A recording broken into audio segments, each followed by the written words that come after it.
प्रश्नावली 9 ऊंचाई और दूरी के प्रथम प्रश्न में दिया गया है, किसी समय पर एक खंभे की छाया खंभे की लंबाई की √3 गुनी है। सूर्य का उन्नयन कोण ज्ञात कीजिए। इस प्रश्न में ध्यान दीजिए, हमें ज्ञात करना है उन्नयन कोण। क्या ज्ञात करना है? हमें उन्नयन कोण ज्ञात करना है। तो आपको पता है उन्नयन कोण नीचे से ऊपर की ओर बनता है, ठीक। और हमें यहाँ पे बात कही गई खंभे की और उसकी छाया की। किसकी बात कही है? छाया की। तो आपको पता है खंभा कैसे होता है? लंबवत होता है। तो हमें सबसे पहले क्या करना है, इसमें फिगर बनाना है। तो हमें खंभा पहले बना लेता, हम मान लेते हैं ये खंभा है हमारा, ठीक।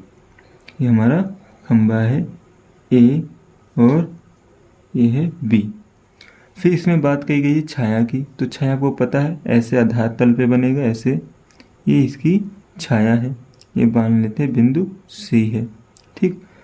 और अब यहाँ पे देखिए सूर्य की बात कही है। सूर्य का उन्नयन कोण, खंभे की मदद से हम सूर्य का उन्नयन कोण ज्ञात कर सकते हैं। हम मान लेते हैं यहाँ पे हमारा सूर्य है, ठीक।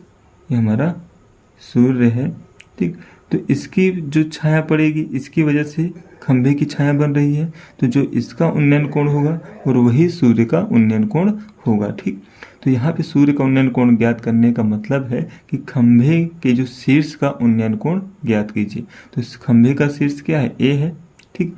वो ये आधार बिंदु, इसको बोलते हैं पाद बिंदु, ठीक। या आधार बिंदु बी है। और ये क्षैतिज रेखा, ये छाया जो है ये हमारा BC हो जाएगा, ठीक। अब हम क्या करेंगे, इस रेखा को ऐसे करके मिला देंगे, ठीक।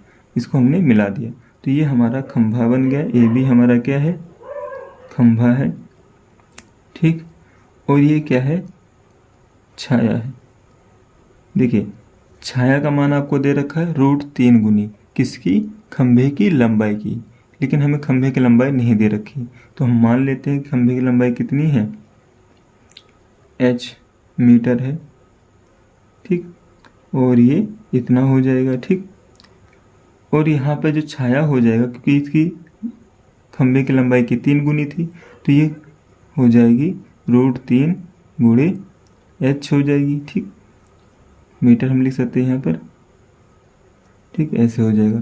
तो अब हम इसको, हमारा चित्र बन गया है। और आपको ध्यान देना है कि ऊंचाई और दूरी के प्रश्नों को हल करने के लिए आपको सबसे ज़रूरी है कि आपको चित्र बनाना आना चाहिए। जो कहे उसी तरह से करते जाइए, चित्र आपका आसानी से बन जाता है। इसमें जैसे कहा पहले खंभा बनाने के लिए तो हमने एक खंभा बना दिया, फिर कहा छाया के लिए तो हमने छाया बना दिया, फिर इनको मिला देना है। जो इसमें चित्र बनेगा वो समकोण त्रिभुज ही बनेगा, ठीक। तो हमारे ये समकोण त्रिभुज है, ठीक।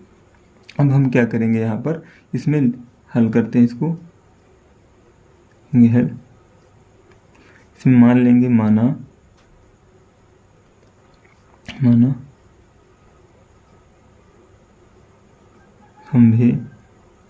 खंभा क्या है यहाँ पर?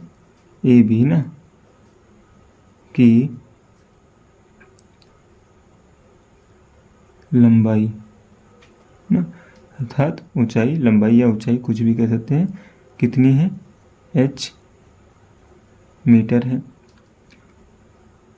और फिर क्या हो जाएगा, अब फिर यहाँ पे छाया हो जाएगा, छाया BC। ये कितना हो जाएगा? ये हो जाएगा √3 h मीटर हो जाएगा। क्यों हो गया √3? क्योंकि आपको पता है यहाँ पे √3 गुना कह रखा है, किसका? लंबाई का। तो लंबाई जितना था h, उसका √3 गुना हमने यहाँ पर कर दिया है, ठीक। अब यहाँ पे आपको ध्यान देना है। अब आगे क्या करना है, देखिए यहाँ पे जो संबंध दे रखा है ना, वो किसका दे रखा है? लंब का और आधार का। इसको हम लंब बोलते हैं, इसको हम आधार बोलते हैं। लंब और आधार का संबंध दे रखा है। तो जब भी लंब और आधार का संबंध होगा, क्योंकि आधार का मान और लंब का मान यहाँ से है, तो हमें क्या निकालना? कोण का मान निकालना, हमें थीटा ज्ञात करना है, ठीक। ये थीटा हमें ज्ञात करना है। तो हम यहाँ पर उन्नयन कोण भी मान लेते हैं। माना उन्नयन कोण क्या है? उन्नयन कोण क्या है? यहाँ पर हमारा थीटा है और हमें थीटा ही कोण ज्ञात करना है, ठीक। थीटा का मान ज्ञात करना है। तो ध्यान दीजिए यहाँ पर जो ये लंब है और ये आधार, इन्हीं का मान दे रखा और इन्हीं में हमें संबंध ज्ञात करना है, ठीक। यहीं से हमें h का मान निकालना है। तो जब लंब और आधार में संबंध दिया हो तो वहाँ पर tan थीटा का फॉर्मूला लगता है। तो हम यहाँ पे लिख सकते हैं, लिखेंगे अब tan theta is equal to, लिख देंगे, पहले लिख लेना कि त्रिभुज ABC में, त्रिभुज ABC में tan theta is equal to AB बटे BC। AB क्या है? लंब है, और BC क्या है? आधार है, लंब बटे आधार। अब क्या करेंगे, लिखेंगे tan theta is equal to AB का जो मान है कितना है? h है, तो यहाँ लिख देंगे h, और BC का मान कितना है? √3h, हमने यहाँ पे √3h माना है, तो यहाँ लिखेंगे √3h हो जाएगा।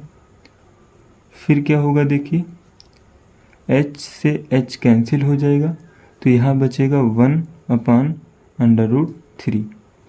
आपको पता है 1/√3 tan थीटा या फिर tan के पदों में इसका मान कब आता है?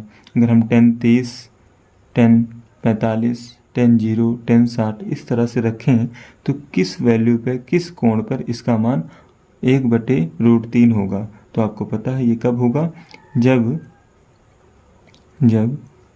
tan 30 डिग्री हो। tan 30 डिग्री का मान ही तो 1/√3 होता है।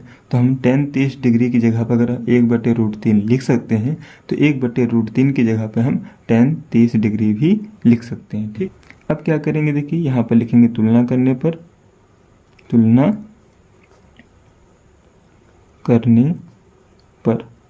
तो यहाँ पे देख रहे हैं आप, यहाँ पे ये tan थीटा है, ये tan 30 डिग्री है, तो tan इक्वल tan है, तो यहाँ पे theta is equal to 30 degree हो जाएगा। तो यहाँ पे थीटा का मान कितना हो जाएगा? 30 डिग्री। तो ये उन्नयन कोण आपका ज्ञात हो गया है।